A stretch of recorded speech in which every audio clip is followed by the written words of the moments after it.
بسم اللہ الرحمن الرحیم. ناظرین، وی لاگ نمبر 52 یعنی 52 اور آج کی تیسری قسط ہے معارف و مسائل. اس آیت کا شان نزول اور غزوہ خندق کا واقعہ. کون سی آیت؟ قل اللہم ملک الملک کی.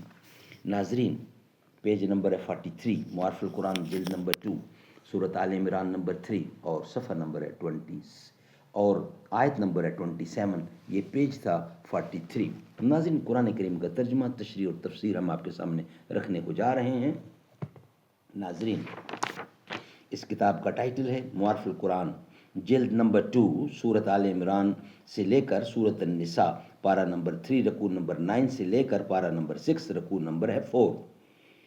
حضرت مولانا مفتی محمد شفیع صاحب عثمانی رحمۃ اللہ علیہ، جو کہ مفتی اعظم پاکستان ہیں، یہ رائٹر ہیں اس کتاب کے. قال النبی صلی اللہ علیہ وسلم، قال النبی صلی اللہ علیہ وسلم، خیرکم من تعلم القرآن وعلمہ. بہترین لوگ وہ ہیں جو خود بھی قرآن پڑھیں، دوسروں کو پڑھائیں، سکھائیں اور لکھائیں.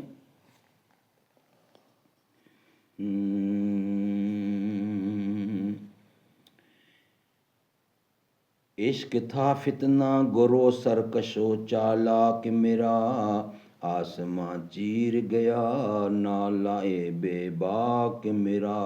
پیر گردوں نے کہا سن کے کہیں ہے کوئی، بولے سیارے سرے عرش بری ہے کوئی. چاند کہتا تھا نہیں اہل زمیں ہے کوئی، کہکشاں کہتی تھی پوشیدہ یہی ہے کوئی. کچھ جو سمجھا میرے شکوے کو تو رضواں سمجھا، مجھے جنت سے نکالا ہوا انسان سمجھا. اس آیت کا شان نزول اور غزوہ خندق کا واقعہ. وی لاگ نمبر 52 اور آج کی تیسری قسط. بدر و احد میں مشرکین مکہ کی مسلسل شکست اور مسلمانوں کے خلاف ہر جد و جہد میں ناکامی کے ساتھ مسلمانوں کی مسلسل ترقی اور اسلام کی روز افزوں اشاعت نے قریش مکہ اور تمام غیر مسلموں میں ایک بوکھلاہٹ پیدا کر دی. تھی جس سے وہ اپنا سب کچھ قربان کرنے کو تیار ہو رہے تھے، جس کا نتیجہ ایک عام سازش کی صورت میں یہ ظاہر ہوا کہ مشرکین عرب اور یہود و نصارہ سب کا ایک متحد محاذ مسلمانوں کے خلاف بن گیا اور سب نے مل کر مدینہ پر یک بارگی حملہ اور فیصلہ کن جنگ کی ٹھان لی، اور ان کا بے پناہ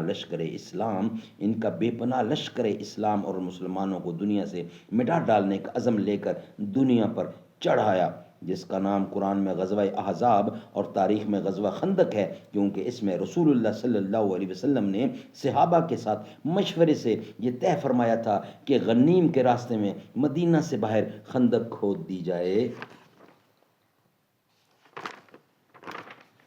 بہقی اور ابو نعیم اور رابن خزیمہ کی روایت میں ہے کہ خندق کھودنے کا کام مجاہدین اسلام صحابہ کرام کے سپرد ہوا تو 40 ہاتھ لمبی خندق 10 آدمیوں کے سپرد تھی.